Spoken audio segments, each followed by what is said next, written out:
Président de la République, chef d'État. L'ordre du jour de cette réunion comportait les points suivants. 1. Mesures générales, ordonnances et décrets. 2. Mesures individuelles. 3. Présentation de communication. 4. Divers. 1. Ordonnances et décrets. Sur présentation du Premier ministre, ministre de la Défense, le code électoral pour les élections de sortie de crise. La Commission électorale indépendante, CEI, n'ayant pu, pour diverses raisons, organiser dans le délai d'un mois l'élection dans la circonscription numéro 195, couvrant les localités de Bogouiné, Logoualé, Yapleu et Ziogouiné, communes et sous-préfectures, suite au décès de M. Gaoudé Kouaye Pierre Narcisse, candidat dans la dite circonscription, il a proposé d'ajuster l'article 84 du Code électoral en prorogeant le délai légal requis d'un mois à 3 mois au maximum. 2. Au titre du ministère d'État, ministère de la Justice, sur présentation du ministre d'État, le président de la République a signé une ordonnance déterminant l'intervention des juridictions nationales dans la procédure d'arbitrage. Malgré la régression de l'interventionnisme étatique dans les relations commerciales internationales, l'activité arbitrale ne parvient pas à s'affranchir de l'appui du juge national. Le décret signé complète l'acte uniforme relatif au droit de l'arbitrage et comprend des dispositions relatives à l'appui du juge étatique, au déroulement de la sentence arbitrale, au recours en annulation contre la sentence arbitrale, ainsi qu'à l'intervention du ministère public.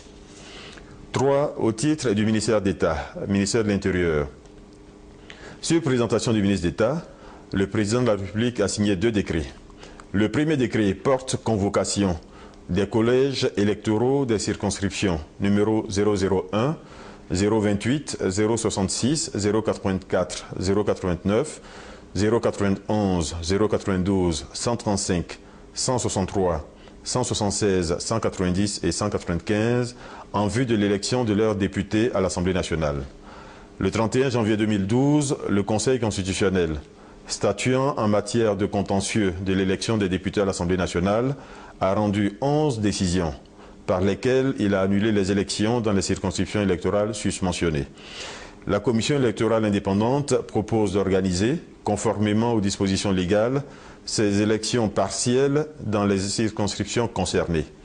Ces nouvelles élections auront lieu le 26 février 2012, en même temps que celles de la circonscription numéro 195.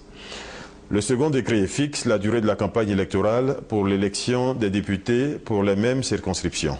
Ainsi, conformément à l'article 28 de la loi numéro 2000-514 du 1er août 2000 portant code électoral pour les élections de sortie de crise, la Commission électorale indépendante propose de fixer la durée de la campagne électorale pour l'élection des députés des circonscriptions citées ci-dessus à 7 jours, soit du samedi 18 février 2012 à 0h au vendredi 24 février 2012 à minuit.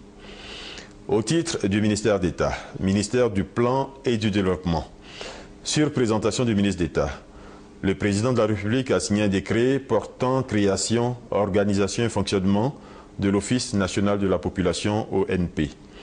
La population ivoirienne connaît une croissance rapide, passant de 15,4 millions d'habitants en 1998 à 20,8 millions en 2008, ainsi qu'une urbanisation accélérée. En 2018, 3 Ivoiriens sur 5 vivront en ville.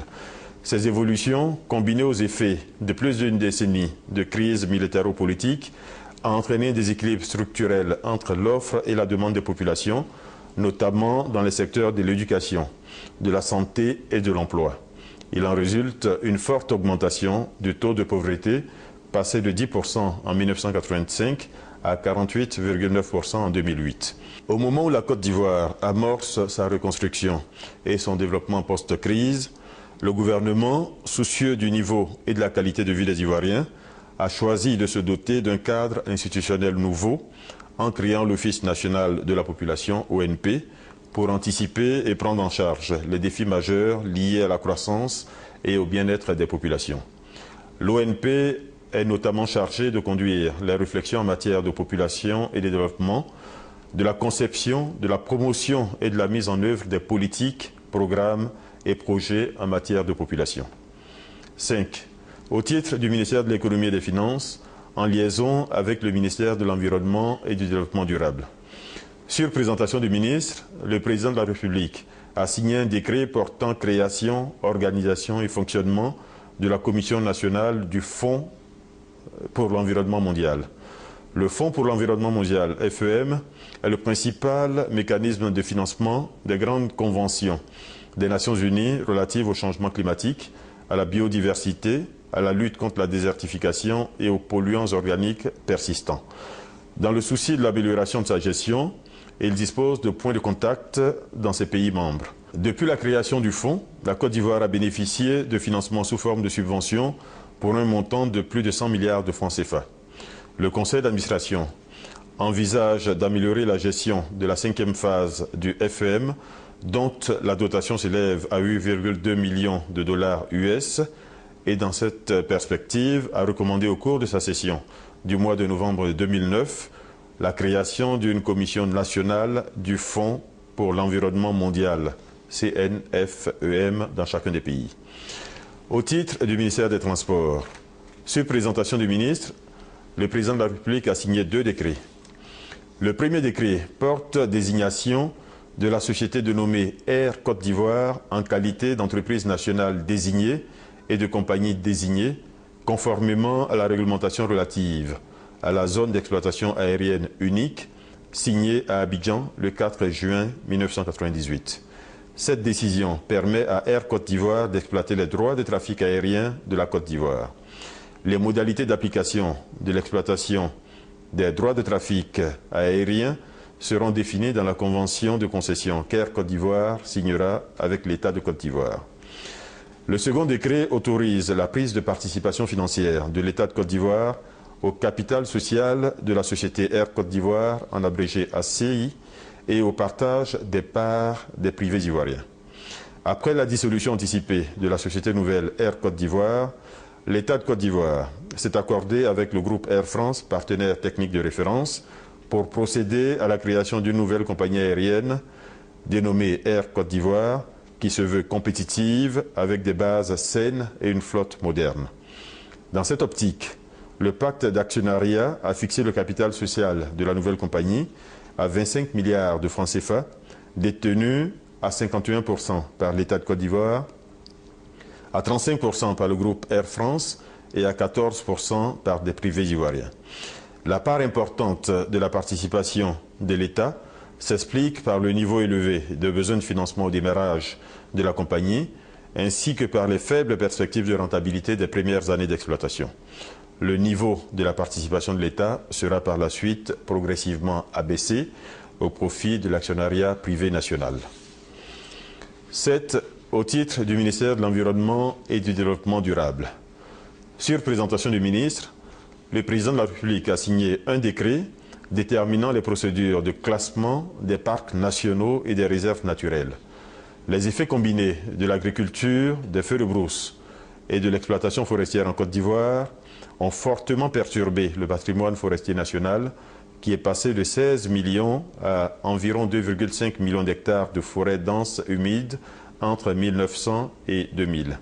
Le décret pris en application de la loi numéro 2002-102 du 11 février 2002 propose une nouvelle procédure de classement des parcs nationaux et des réserves naturelles et met en place une commission de classement des parcs et réserves. 2. Mesures individuelles. Sur présentation du ministre d'État, ministre des Affaires étrangères, le Conseil a donné son agrément à la nomination de M. Sour Sung-Yol en qualité d'ambassadeur de la République de Corée près la République de Côte d'Ivoire avec résidence à Abidjan. Toujours au titre du même ministère, le Conseil a donné son agrément à la nomination de M. Georges Serre en qualité d'ambassadeur extraordinaire et plénipotentiaire de la République française près la République de Côte d'Ivoire avec résidence à Abidjan. 3. Communication. Au titre du ministère d'État, ministère des Affaires étrangères, le Conseil a entendu 2 communications. La première communication est relative au compte-rendu de la visite d'État effectuée par le président de la République en France du 25 au 27 janvier 2012 à l'aimable invitation de M. Nicolas Sarkozy, président de la République française. Au cours de son séjour, le président de la République s'est entretenu avec les plus hautes autorités françaises. Cette visite a permis au chef de l'État de réitérer à ses hôtes la profonde gratitude du gouvernement et du peuple ivoirien pour l'inestimable appui qu'ils n'ont cessé d'apporter à notre pays durant la crise post-électorale et dans la phase actuelle de réconciliation nationale, de reconstruction et de relance économique. Les deux chefs d'État ont par ailleurs procédé à la signature des traités instituant un partenariat de défense entre la République française et la République de Côte d'Ivoire. Le président de la République a également rencontré le mouvement des entreprises de France, MEDEF, à qui il a présenté la situation actuelle de la Côte d'Ivoire au plan social, politique, économique et institutionnel, puis lancé un appel aux opérateurs économiques français à venir massivement investir en Côte d'Ivoire. Les membres du gouvernement qui ont accompagné le chef de l'État dans cette visite ont eu des séances de travail thématiques avec leurs homologues français ainsi qu'avec des responsables d'entreprises et des représentants du secteur privé français. Cette visite d'État a été un franc succès, tant par l'exceptionnelle qualité de l'accueil et de l'organisation que par son déroulement. Elle a permis au président de la République de réaffirmer sa vision d'une Côte d'Ivoire nouvelle, en pleine mutation, qui voudrait pouvoir compter sur tous ses partenaires, notamment français, pour réaliser son vœu d'être à l'horizon 2020 un pays émergent. Les autorités françaises ont de leur côté réitéré leur appui et leur soutien au chef de l'État, au gouvernement et au peuple ivoirien dans leurs efforts de reconstruction pour une Côte d'Ivoire réunifiée, dynamique et prospère. La seconde communication est relative à la visite en Côte d'Ivoire de son Excellence M. Christian Wulff, président de la République fédérale d'Allemagne.